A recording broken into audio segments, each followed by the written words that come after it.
नमस्ते मित्रांनो, मैदान रिपोर्टरमध्ये आपल्या सगळ्यांचं स्वागत आहे। मित्रांनो, मी आलेलो आहे वाईमध्ये आणि मित्रांनो 21 जून आणि 22 जूनला भारतातलं सगळ्यात मोठं ओपनचं आणि 22 जूनला आदतचं मैदान संपन्न होते। या मैदानाच्या संदर्भामध्ये एक महत्त्वाची मुलाखत घेणार आहोत। आपल्या समोर आहेत मित्रांनो जागतिक विजेता पहिलवान आणि अखिल भारतीय बैलगाडी संघटनेचे सचिव पहिलवान विलासदादा देशमुख।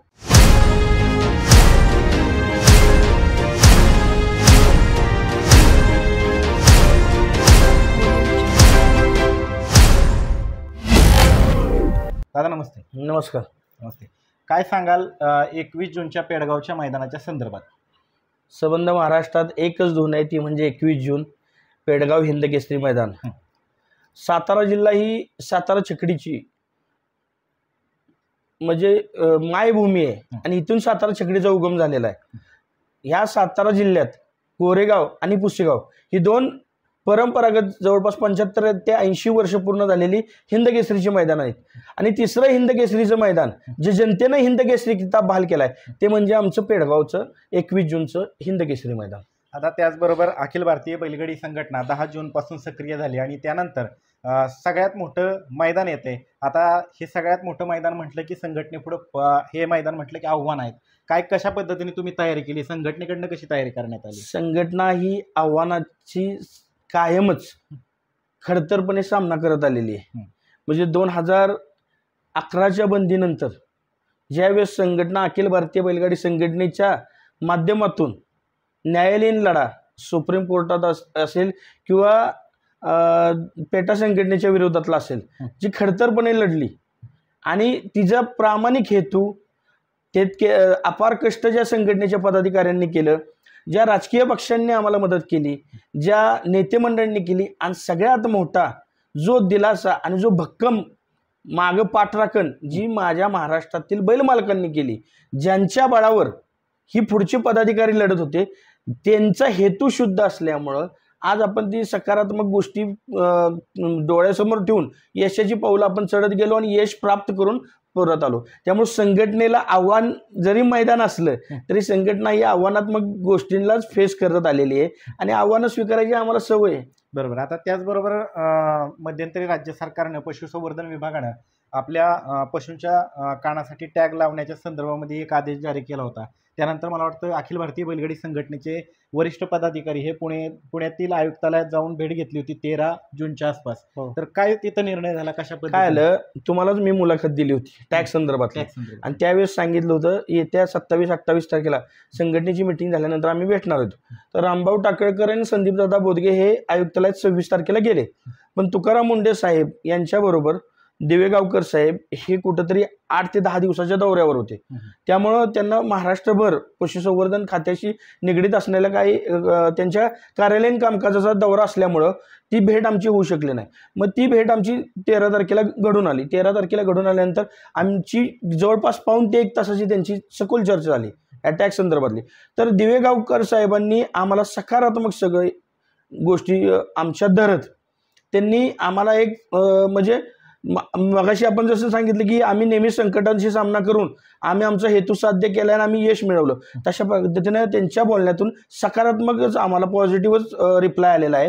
ते म्हणले इतर जनावरं महाराष्ट्रातली सोडून शर्यतीच्या बैलांना 99% मी मुंडे साहेबांना सांगून टॅग कानाला न लावण्याचा मी माझ्या वतीने प्रयत्न करणार आहे, कारण की मलाही ते जाणवतंय की ते शर्यतीच्या बैलांना शक्य नाही। बैलाचा कान जोकाडावर आपटला तर त्याला वेदना होऊ शकतात, तर त्याची जखम तयार होऊ शकते आणि मग बैलाला काय शेवट कानाचाही त्रास होऊ शकतो। ह्यासाठी गळ्यात टॅग कसा लावता येईल त्याच्या, आणि तो संघटनेने त्या गोष्टीची हमी घेतली की 100% शर्यतीच्या बैलांचे टॅग गळ्यात लावण्याचा तुम्ही निर्णय घ्या। तो टॅग लावण्याचा जो प्रकल्प आहे तुमचा शर्यतीच्या बैलांच्या बाबतीतला आम्ही पुरा करून देऊ। त्याचबरोबर येता तुम्ही ह्याला थांबला होता सिंहगडला प्रसिद्ध बैलगाडी मालक निखिल कोरडे यांची जी 2 नामांकित बैलजोडी आहे, त्यामध्ये गुलाब आणि मल्हार हे जगद्गुरू संत तुकाराम महाराज पालखी सोहळ्यासाठी सारथ्य करणार आहेत, त्याच्याविषयी काय सांगाल? निखिल कोरडे हे आमच्या हवेली तालुका संघटनेचे उपाध्यक्ष आहेत आणि त्यांचे सहकारी मित्रबंधू प्रवीण दसवडकर हे आमच्या राज्य कमिटीचे तांत्रिक कमिटीचे सदस्य आहेत। आणि सुदैवानं गेल्याच वर्षी मी याच ठिकाणी गौरी गणपतीचा देखावा सादर केला होता आणि त्या देखाव्याला मी पंढरीच्या वारीचा देखावा सादर केला होता. त्याला ती बैलजोडी दाखवली होती माझी घरातली आणि त्या बैलजोडीला त्याच्या अंगावर जुळली होती आणि त्याला मी त्यावेळेस माझी जी बाईट झाली होती न्यूज चॅनलवाल्यांनी घेतली होती त्यात मी सांगितलं होतं की या रथाची मानकरी आहे ती आमचे मित्रबंधू निखिल शेठ कोरडे खडकवासला यांचा गुलाब आणि मल्हार ही बैलजोडी ह्या रथाची मानकरी आहे. त्यावेळेस मी दाखवलं होतं आणि सुदैवानं काय म्हणजे देवाची कृपा किंवा आपण त्यांच्या कुटुंबाने केलेले प्रयत्न त्यांच्या मित्रमंडळींनी केलेले प्रयत्न 8-10 वर्ष ते अपार कष्टातून 8-8, 10-10 बैलजोड्या सांभाळतात. त्यांचा हेतू हाच होता कधीतरी माझ्या दावणीची बैलजोडी ही तुकोबा महाराजांच्या ज्ञानेश्वर महाराजांच्या पालखीला जाईल. आज पुण्यामध्ये गेलं किंवा आजूबाजूचा पिंपरी चिंचवड परिसरामध्ये गेलं तर गुलाब आणि मल्हारची सर्वत्र चर्चा आहे आणि एक सर्वसामान्य बैलगाडी मालक त्याचे बॅनर आज शहरातल्या मुख्य चौकांमध्ये किंवा गावांमध्ये लागलेले आहेत. त्याचं अभिनंदन केलं जाते. कसं वाटतं? खरोखर म्हणजे आधुनिकतेकडे हे युग चाललं असताना मागच्या 4-5 वर्षात गोवंश देशी गोवंशाकडं आपण दुर्लक्षित झालो होतो पण आज ह्या अलीकडच्या 4-5 वर्षात देशी गोवंशचं पुन्हा जतन संगोपन आणि संवर्धन व्हायला लागलंय. या गोष्टीला पाहून खरोखर सार्थ अभिमान वाटतो. निखिल कोरडेंनी ज्यावेळेस त्यांच्या बैलांचं सिलेक्शन झालं त्यावेळेस त्यांच्या कुटुंबाला सांगितल्यानंतर कुटुंब सोडून इतरत्र पहिला फोन कुणाला केला असेल तर तो मला केला. मला ह्या भावनेतून फोन केला त्या व्यक्तीनं की वस्ताद तुमच्या मनातली इच्छा पूर्ण झाली तुम्ही जसं म्हणलं होतं ते सार्थक झालं. आपला गुलाब आणि मल्हार पालखीच्या रथाचा मानकरी ठरला. मग त्यावेळेस खरोखरच आनंद झाला आणि मला त्यावेळेस समजून आलं नाही पण 2 दिवसांनी निखिल कोरडेंची भेट घेताना मला लक्षात आलं अरे आपण सजावट केली होती आणि त्या माध्यमातून आपण सांगितलं होतं की गुलाब आणि मल्हार तुम्ही जर त्यांच्या गोट्यावर गेला असाल तर 2 बैल बघा. परवा आम्ही गेलो तेव्हा मल्हार आणि त्याच्या जोडीचा दुसरा बैल म्हणजे सिंग म्हणजे ती जी जात सिंग तोंड उंची माप सगळ्या बाजूनं परीक्षण होतं. तर गुलाब आणि मल्हार ही वेगवेगळी जोडा ही एका जोडातली बैलं नाहीत. बरोबर. मल्हारचा जोडीदार जो आम्ही परवा दिवशी आमच्या फोटोमध्ये तो वेगळा आहे बघा आणि गुलाब हा वेगळ्या जोडातला बैल आहे. मल्हार वेगळ्या जोडातला आणि गुलाब पण हीच 2 बैल बसली. काहीतरी देवाच्या आणि त्यांच्या कुटुंबाची खरंच श्रद्धा अपारकश त्यातून त्यांचं सार्थकी झालं. आता आपण वळूयात 21 जून आणि 22 जूनचं जे मैदान होणार आहे त्या प्रश्नावलीकडे. तर दादा आता ज्या पद्धतीने मोरे सरकार असतील किंवा आयोजन कमिटी असेल पेडगावची तर कशा पद्धतीने संघटनेचा आणि त्यांच्यामध्ये समन्वय चालू आहे कशा पद्धतीचे आता तुमचे निर्णय झालेले आहेत? सुनील मोरे हे नाव बैलगाडी क्षेत्रातील गेली 25-30 वर्ष काम करणारं एक समालोचक म्हणून म्हणजे पूर्वीच्या काळात जे बोटाव मोजण्यात की 1-2 समालोचक होते त्यात प्रताप तात्या झांजुर्णे आणि सुनील मोरे आणि त्यांच्यानंतर त्यांच्या मागोमाग मग सुरुवात झाली असेल आमचं किरण बिसे किंवा रणजित मग विकास सर अशी ही समालोचक तयार झाले. पण सुनील मोरे हे बऱ्याच काळ आणि त्यांच्या एक कणखर आवाजावर सर्वत्र परिचित असलेलं एक नाव आणि त्यांनी भूतोना भविष्यती घडवून दाखवली. त्यांच्या पेडगावच्या मैदानात 1000 बैल गाड्यांचा सहभाग 100 गट आणि सकाळी सुरू झालेलं मैदान 100 गटाचं मैदान संध्याकाळी दिवसा उजेडी फायनल करून त्यांनी एक विक्रम केलेला आहे आणि त्याला त्याच्यात त्यांच्या गावकऱ्यांची पेडगाव ग्रामस्थ असतील किंवा आजूबाजूची सातेवाडी ग्रामस्थ इतर ग्रामस्थांची भरभक्कम साथ आहे त्यांना. आता तुम्हाला काय अपडेट देण्यात आली? आता तुमचा कॉल झाला मोरे सरकारांशी कसं काय झालेलं आहे आतापर्यंत? काय झालंय मोरे सरकारांनी ही जे मैदान घेतलेलं आहे ते अखिल भारतीय बैलगाडी संघटनेच्या नियमावलीला अधीन राहून हे मैदान संपन्न केलेलं आहे. आणि मला एक 4 ते 5 दिवसापूर्वी फोन झाला मोरेंचा की पहिलवान आपल्याला ह्यात काय करता येईल. 1000 गाड्या नोंद झाल्या तर आपण जर सकाळी गट काढाय घेतल्या अगदी 7 वाजता तर 8-9 वाजता गट होणार. पण गट 8-9 वाजता झाल्यानंतर कुणाच्या लक्षात येणार नाही मी पहिल्या गटात आहे की 10व्या गटात आहे का 100व्या गटात आहे. मग प्रत्येक बैलगाडी मालक पहाटे 4ला उठून तिथे येणार. प्रत्येकाची धावपळ होणार. त्यात ऐन टायमिंगला एखाद्याची गाडीचा प्रॉब्लेम होऊ शकतो किंवा काय होऊ शकतो आणि त्याचं मन मग थोडंसं विचलित होणार की आयला माझी गाडी निघते की काय किंवा मला पळता येईल का नाही संधी मिळेल का नाही. आणि अचानक ॲट अ टाइम सगळे लवकर निघाल्यामुळे काय होणार आहे रोडला पण रश राहणार आहे. सगळ्या गोष्टींचा माहिती घेता आम्ही असा विचार केला की प्रत्येक बैलगाडी मालकाला न त्रास देता 20 तारखेला आपण जर सकाळी लॉट काढले की सर्व बैलगाडी मालक जेवढ्यांना शक्य आहे तेवढ्यांनी तिथे 20 तारखेला सकाळी 10 वाजता उपस्थित राहायचं आहे. अखिल भारतीय बैलगाडी संघटनेचे पदाधिकारी उपस्थित राहतील. त्याचबरोबर अखिल भारतीय बैलगाडी संघटना तालुका संघटना जी आहे प्रत्येक त्यांचे पदाधिकारी हजर राहतील आणि बैलगाडी मालकांच्या हस्ते लाईव्ह टेलिकास्टद्वारे आम्ही गट काढणार आहोत. त्याचा फायदा एक होईल, 1 ते 10 किंवा 1 ते 20 गट आहेत, त्या बैलगाडी मालक पहाटेचे 5-6 वाजता निघून 7 वाजता तिथं पोहोचतील. 8 वाजता शुअर आपला पहिला गट, पहिले 5 गट 1 ते 5 खाली पडायला जातील. आणि मग आपल्या लक्षात जर येईल की बाबा मला 5 वाजता गेलो, मी 6-6:30ला पोहोचलोय त्या मैदानात, माझ्या 8 वाजता गाडी पळणार आहे, तिथून पुढचे गट 10 ते 20, 20 ते 40, 40 ते 60 ह्या गटांच्या बैल मालकांना थोडासा अवधी भेटेल. बाबा मी 7 वाजता निघतो, मी 8 वाजता निघतो, माझा 50व्या गटात बैल पळणार आहे, मग मी 7 वाजता निघलो तरी मी 2 तासात आरामात पोहोचू शकतो. ह्या हेतून आम्ही केलेलं ते एक नियोजन आहे. आता 20 तारखेला ओपन मैदानाचं आणि आदत मैदानाचे दोन्हीही गट जाहीर करणार आहेत का 10 वाजता? दोन्ही गट होणार आहेत. सुदैवानं तुम्हाला आज या लाईव्ह टेलिकास्टद्वारे किंवा मैदान रिपोर्टरच्या मार्फत मी सांगू शकतो की आपण ओपनचे 1000 गाड्या घेतल्या होत्या, ओपनचे 100 गट होणार होते आणि आपण आदतचे 800 गाड्या घेणार होतो, 80 गट करणार होतो. पण आयोजकांच्याकडून पावती पुस्तकं दिल्यानंतर लोकांनी ती टॅली केली नाही त्याची आणि चुकून आता 900 क्रॉस आदतच्या गाड्या झाल्यात. मग आता मोरेंचा मला फोन झाला की पहिलवान आता 915 गाडी झाली आदतची, आता काय करायचं, आता चिठ्ठ्या परत तर देऊ शकत नाही. मी संघटनेच्या वरिष्ठांशी चर्चा करून आता हा निर्णय घेतला की मोरे आदतची पण 1000 गाडी घ्या. आता ती 800 रुपयानं नोंद झालेली आहे, तिचं पहिलं बक्षीस 80,000 आहे, तर म्हणलं दुसरं बक्षीस 60,000 करा आणि खालची जी बक्षीस आहेत ती एक 3-4 बक्षिसं वाढवत असताना 10-10 हजाराची 2 वाढवा, 8-8 हजाराची 2 वाढवा, अशा प्रकारे बक्षिसं वाढवून ती पण 1000 गाडी करून ही पण 1000 गाडी करू. ओपनची काय परिस्थिती आता नोंदीची? ओपनची फक्त आता 50 गाडी उरलेली आहे, 950 गाडी नोंद झालेली आहे. बघा मित्रांनो, आज तारीख आहे 18 जून आणि 18 जून असून सायंकाळचे 6:10 झालेले आहेत आणि जवळपास 900-950 गाडी ओपनची झालेली आहे आणि ती थोड्याच वेळामध्ये ओपनची पण नोंद पूर्ण होईल.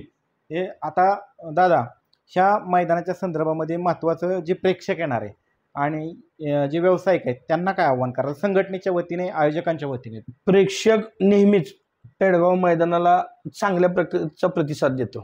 प्रेक्षक आपली भूमिका चांगलं बजावतं. जसे आजपर्यंत तुम्ही ह्या मैदानाचे साक्षीदार झालाय, कारण की ह्या मैदानाला उंचवट्यावर बसायला जागा असल्यामुळं प्रेक्षक जास्त पुढं किंवा दोन्ही बाजूच्या बॅरिकेड जवळ थांबत नाही.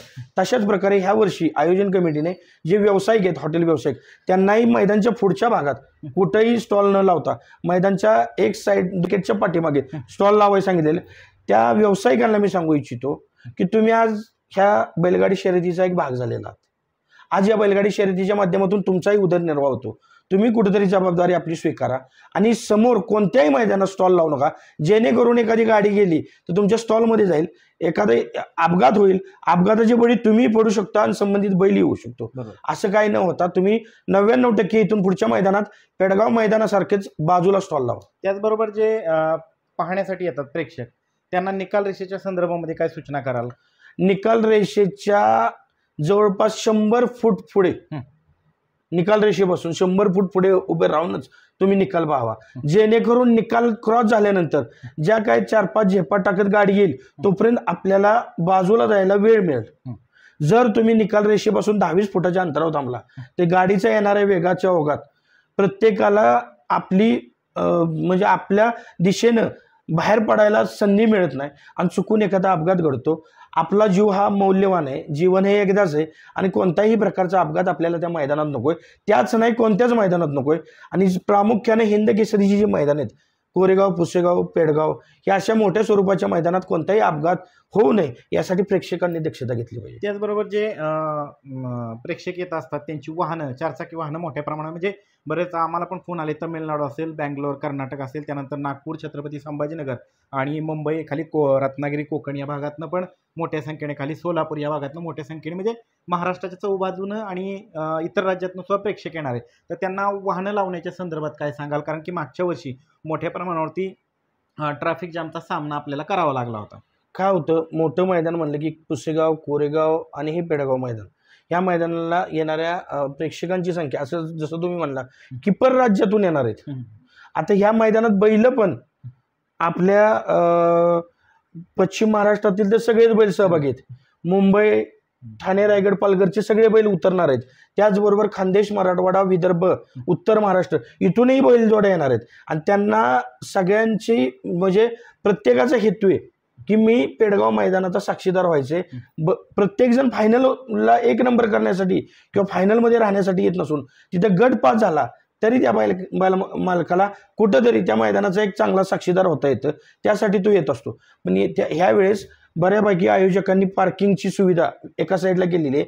आणि थोडंसं आयोजकांनी म्हणण्यापेक्षा आपण आपली जबाबदारी स्वीकारून आपण एक साईडला आपल्या गाड्या व्यवस्थित नीटनेटक्या लावून, जेणेकरून जर दुसऱ्याची गाडी बाहेर निघायची असेल तर त्याला कोणता अडथळा निर्माण होणार ह्याची दक्षता आपण घेतली पाहिजे. त्याचबरोबर आता दादा तुम्ही उल्लेख केला की छत्रपती संभाजीनगर नाशिक भाग असेल, आता त्यांना ते जर इथं बैल घेऊन आले तर त्यांना कशा पद्धतीची नियमावली करण्यात आली, काय निर्णय झाला? अखिल भारतीय बैलगाडी संघटनेने फुरसुंगी मैदानात 16 तारखेला फुरसुंगी मैदानात आपण नियमावली जाहीर केली होती की बाबा जी पारंपरिक आमचा हा खेळ आहे सातारा छकडी म्हणून, तो सातारा छकडीवरच पळवला जाईल. आणि वारंवार आम्ही हे गोष्टी सांगत आलेलो आहेत. मागच्या फलटणच्या मीटिंगमध्ये पण तेच सांगितलेलं आहे की ती लाईव्ह मीटिंग होती, तिचं लाईव्ह टेलिकास्टचं आपण सगळीकडं प्रक्षेपण केलं होतं, ते सगळ्यांनी पाहिलं होतं.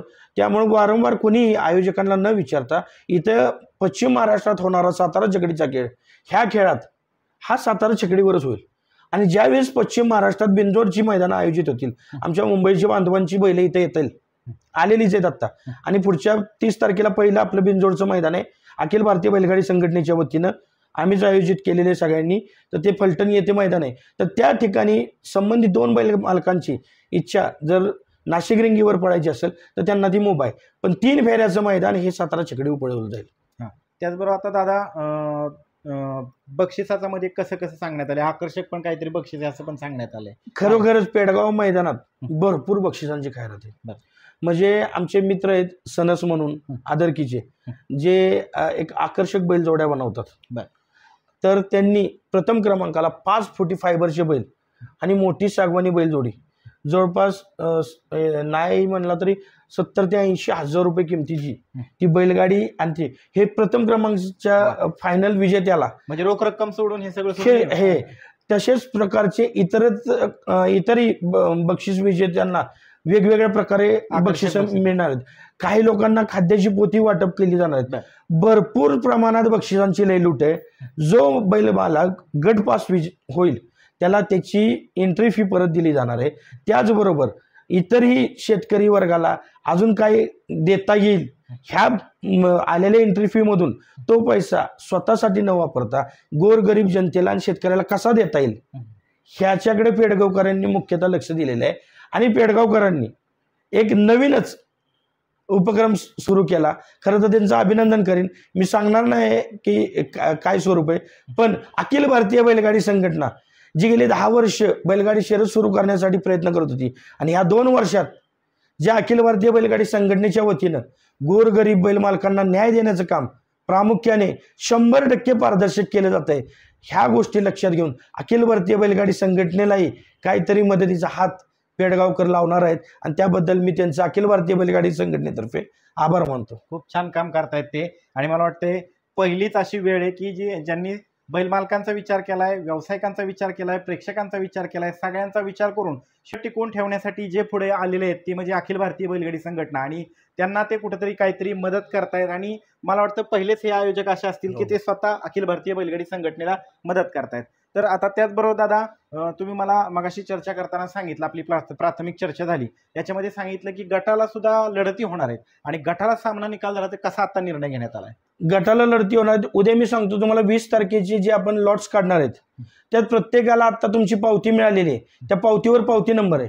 आम्ही कुणाचंही नाव तिथं घोषित करणार नाही, पण गट नंबर 1 चाकोर नंबर 1 पावती नंबर 518, चाकोर नंबर 2 पावती नंबर 113, चाकोर नंबर 3 पावती नंबर 415, चाकोर नंबर 4 पावती नंबर 916, अशा प्रकारे पावती नंबर आम्ही तिथं घोषित करणार आहे.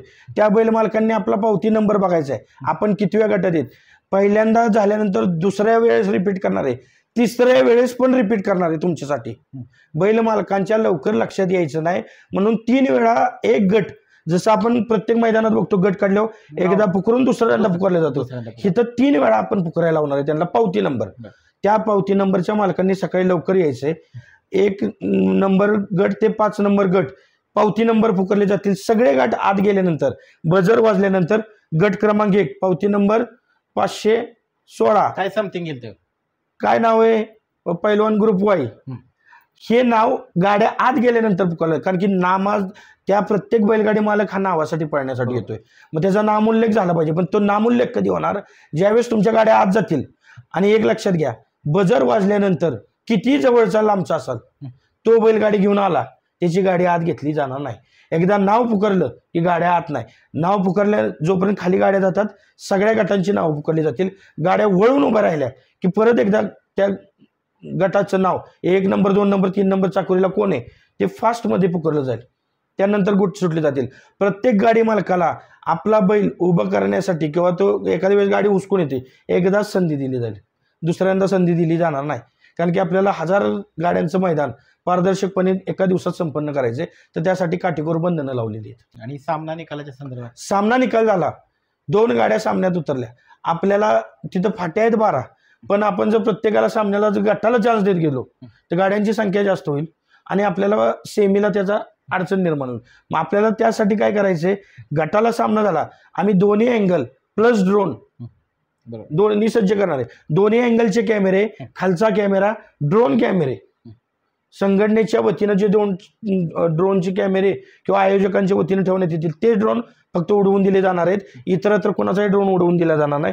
ते दोन्ही कॅमेरे आणि ड्रोन सज्ज होऊन ह्या सगळ्या गोष्टीचा तंतोतंत निकाल घेऊन सूक्ष्म जर एखाद्या कान्यामात्रात जर गाडी सामन्यात उतरली कोणताही अवयव पुढे असेल त्याच्यावर निकाल आहे आपला.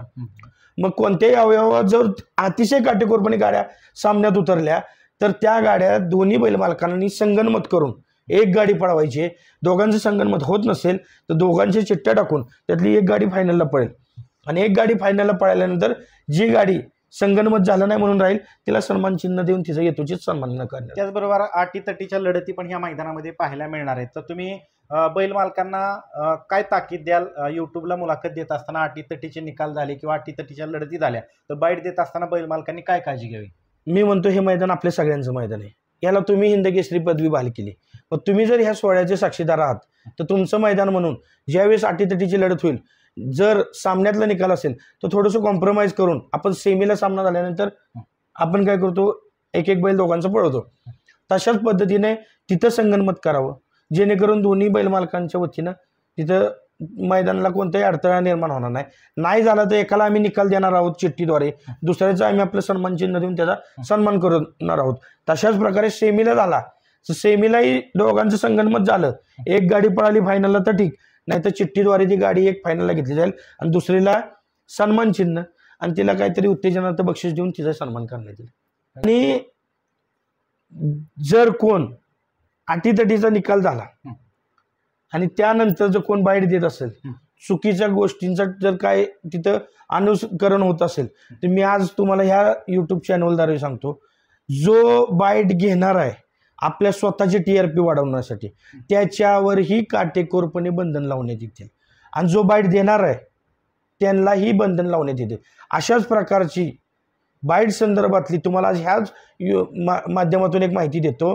बकासूर आणि निंबाळकर सर त्यांचा सारजा सुंदर यांच्या बाबतीत कुठंतरी आपल्याला थोडंसं वारंवार एकमेकाच्या विरोधात बाईट देणं किंवा चुकीचं आक्षेपार्ह वादग्रस्त बोलणं हे आपल्याला दिसून येत आहे.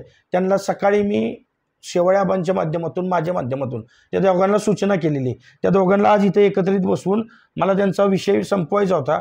तुम्ही एकतर दोघांनी एकमेकांचं नाव घ्यायचं नाही आणि येते 21 तारखेला ह्या दोघांना एकत्रित घेऊन अखिल भारतीय बैलगाडी संघटनेच्या वतीनं सर्व वरिष्ठ आम्ही त्यांना सूचना करणार होतो की तुम्ही इथून पुढं एकत्र पळायचं नसेल एकमेकाचं नाव घ्यायचं नाही एकमेकाच्या बैलाचं नाव घ्यायचं नाही एकमेकाला ट्रोल करायचं नाही किंवा एकमेकाच्या विषयी कुणाला बाईट द्यायची नाही.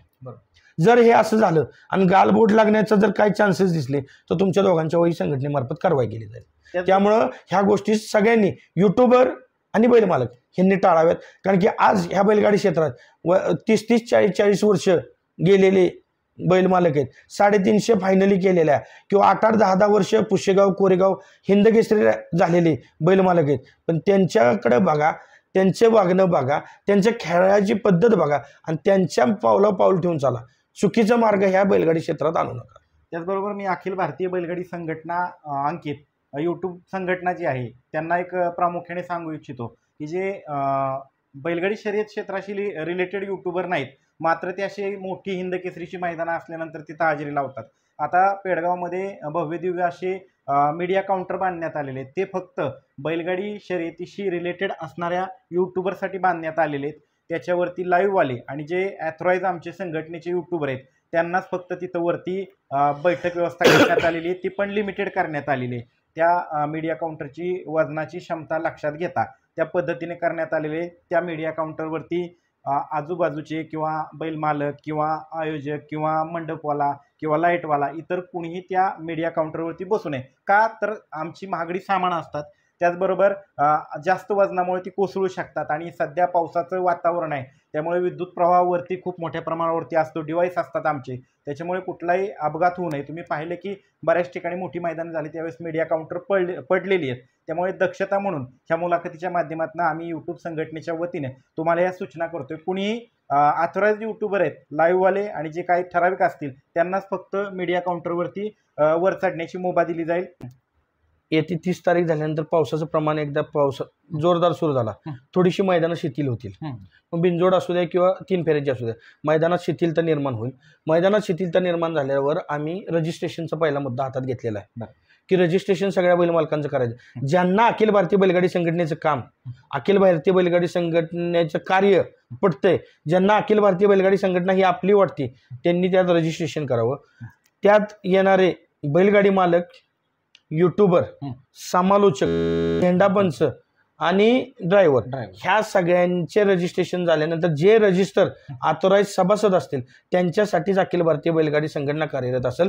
इथून पुढची होणारी मैदानं ह्या प्रत्येक मैदानावर आयोजकांनी मैदान हे अखिल भारतीय बैलगाडी संघटनेच्या नियमाची अधीन राहून किंवा मैदान हे अखिल भारतीय संघटनेने घालून दिलेल्या नियमानुसार होईल अशी टीप टाकणं अनिवार्य राहील. बॅनरवर ज्या मैदानात अखिल भारतीय बैलगाडी संघटनेच्या नियमावलीत होईल त्या मैदानाचाच विचार अखिल भारतीय बैलगाडी संघटना करणार आहे. जे मैदान अखिल भारतीय बैलगाडी संघटनेच्या नियमात होणार नाही त्या मैदानाविषयी आम्ही स्पष्ट जाहीर करणार आहोत की हे मैदान काय संघटनेच्या नियमात नाहीये, जायचं का नाही विचार तुम्ही करा. जर जाऊन तुमच्या कोणता चुकीचा प्रसंग घडला तर त्याला अखिल भारतीय बैलगाडी संघटना जबाबदार राहणार नाही, याची दक्षताही बैलमालकांनी पाळायची आहे. कारण की बऱ्याचदा असं बघण्यात आलेलं आहे की काही ठिकाणी अखिल भारतीय बैलगाडी संघटनेच्या विरोधात मैदाने घेतली जातात आणि चुकीच्या मार्गाने त्यात काही गैरप्रकार केले जातात. तर त्या विषयात तुम्ही पहिले फक्त सुधरा आणि त्यानंतर जर कोणाच्या अन्याय अत्याचार होत असेल तर जे वरिष्ठ आहेत ना ते सगळे वरिष्ठ एकत्र होतील. जे युवा संघटनेचे पदाधिकारी ते सगळे युवा संघटनेचे पदाधिकारी एकत्र होऊन संबंधित आयोजकाला त्याची जागा दाखवण्याचं काम करतील. जाता जाता एक शेवटचा प्रश्न, आता बऱ्याच ठिकाणी पाऊस सुरू आहे त्यामुळे मोठी मैदान होत नाही आहे 3 फेऱ्याची, चांगली गोष्ट आहे पाऊस होतोय, पण मात्र बोगस मैदान होत आहेत आणि त्याच्याच जोडीला कुठंतरी विना परवानगीच्या बिनजोड पण दिसून येत आहेत. त्या संदर्भात काय सांगाल आणि काय आपण बोगस मैदान आता गेले 2-3 दिवसात बोगस मैदान आपण थांबवले, त्यांच्यावर गुन्हा दाखल केलेला आहे. तशाच प्रकारे काही ठिकाणी बोगस बिनजोड नाही पण काय बैल मालकांची इच्छा असते की 4-2 मालकांनी जाऊन तिथं आपले फेऱ्यावाजा बिनजोड करावी, तर ती बिनजोडची मैदानं आम्ही थांबवलेली आहेत. तर त्यात प्रामुख्याने सर्व आयोजकांनी आम्हाला चांगलीच साथ दिलेली आहे, त्यांनी थांबवलेलं आहे. पण आता 3 फेऱ्याची मैदानं पावसाळ्यात संपन्न होणं म्हणजे कठीण आहे. कारण की पाऊस कधी पडू शकतो, दिवसाही पाऊस पडू शकतो, संध्याकाळी रात्री पडू शकतो. त्यामुळं काही ठिकाणी असं होणार आहे की एखाद्या फाटीवर 4-2 बिनजोड ठरवून जाऊन आपल्या बैलांना फेरे देण्यावाजा तिथं ते होणार आहेत. तर माझं म्हणणं असं आहे की सगळ्यांचा विचार जर असेल आणि असे जर छोटे मोठे बिनजोड म्हणजे 2-4 बिनजोड आयोजित करून जर कोणाला पळवून द्यायची असेल तर याबाबत संघटनेने विचार करावा. आणि एक लक्षात घ्या, आपला पारंपरिक खेळ सातारा छकडीचा, आपण बिनजोडची कमीत कमी मैदानं आयोजित करणार होतो. म्हणजे प्रत्येक महिन्यात 1 किंवा 2च बिनजोडची मैदान. आता ह्या महिन्यात 30 तारखेचं हे एकच मैदान आहे, बरोबर. पुढच्या महिन्यात 2च बिनजोडची मैदान कशी आयोजित करता येतील याकडे आपण बघणार आहोत. आणि पाऊस कमी झाल्यानंतर जास्तीत जास्त भर हा आपल्या 3 फेऱ्याच्या मैदानावर राहणार आहे. बिनजोडचं मैदान ह्यासाठी घेतोय की जे आपले मुंबईतील बांधव आहेत, जे 5-6 महिने इकडे आपल्याकडे घाटावर त्यांची बैल असतात, आपल्याशी त्यांचे वर्षानुवर्षाचे ऋणानुबंध आहेत. कुठेतरी त्यांचा पाहुणचार करण्याची आपल्याला संधी मिळते म्हणून आपण, आणि तशाच प्रकारे आम्ही ठाणा रायगड पालघरचे अध्यक्ष संदीपभाई माळी किंवा आज दिवंगत आमचे पंढरीशेठ फडके होते, आणि वरिष्ठ अनेक बैलगाडी मालक आहेत, विष्णू शेठ आहेत, करुणेश शेठ आहेत, राहुलभाई पाटील आहेत, जयेश पाटील आहेत, DSP वाले आहेत आमचे, परत पप्पू पाटील आहेत, बोनोलीचे तात्या आहेत, किंवा मुंगाशी शेठ आहेत, परत असे बरेचसे वरिष्ठ आकाश राऊत आहेत. ह्या वरिष्ठ बैलगाडी मालकांचे आमचे वर्षानुवर्षाचे ऋणानुबंध आहेत, जे पंढरी शेठ फडकेंनी इथं प्रस्थापित केले होते आणि गंगाराम शेठ बोपर यांनी प्रस्थापित केले होते. तर त्यांचा कुठंतरी आपलं सलोख्याचे संबंध टिकवण्यासाठी बिनजोडची महिन्यातून 2 मैदानं इथं होतील. पण आम्ही संदीपबाईंना आत्ता अध्यक्ष या नात्यानं एक विनंती केली की सगळ्या कमिटीला सांगा, खानावकर बंधू आहेत आमचे, तर आम्ही त्या सगळ्यांना सांगितलेलं आहे की प्रत्येक महिन्यात उन्हाळ्यात मुंबईत एक तरी 3 फेऱ्याचं मैदान व्हावं. मुंबईत तुमच्याकडे जागा आहेत, तशा प्रकारे ट्रॅक तुम्ही बनवा, आणि जसं आम्ही घाटावर बिनजोड घेतोय तसं तुम्ही मुंबईत महिन्यातून एकदा 3 फेऱ्याचं मैदान घ्यावं. आणि त्या आत्ता जसं बिनजोडच्या आयोजनाचा मान आम्ही त्यांना देतोय किंवा त्यांना आमच्याबरोबर एकत्रित करून आम्ही संगणमतानं बिनजोड करतोय, तसं तिथलं 3 फेऱ्याचं मैदान आम्ही आणि तुम्ही एकत्रित येऊन आपण करूया. मी सगळ्यांना या बाईटद्वारे विनंती करतो की पेडगावचं मैदान हे जनतेनं दिलेलं हिंद केसरी असा नामोल्लेख केलेलं एक पारंपरिक मैदान असून आपण सर्वांनी भरघोस संख्येनं एक चांगला दृष्टिकोन डोळ्यासमोर ठेवून आणि सर्वांनी एक चांगल्या मदतीचा हात त्या मैदानाला लाभावा, त्या मैदानाचं साक्षीदार व्हावं. या निमित्तानं आपण सर्वांनी या मैदानात उपस्थित राहा. आलेल्या सर्व इतर जिल्ह्यातील बैलमालकांचं एक सातारा जिल्ह्याचा सुपुत्र म्हणून मी पेडगाव भूमीत आणि माझ्या सातारा जिल्ह्यात तुमच्या सर्वांचं पुनश्च एकदा हार्दिक स्वागत करतो. मी येणार आहे, आपण सगळ्यांनी या आणि पेडगावचं साक्षीदार व्हा. धन्यवाद.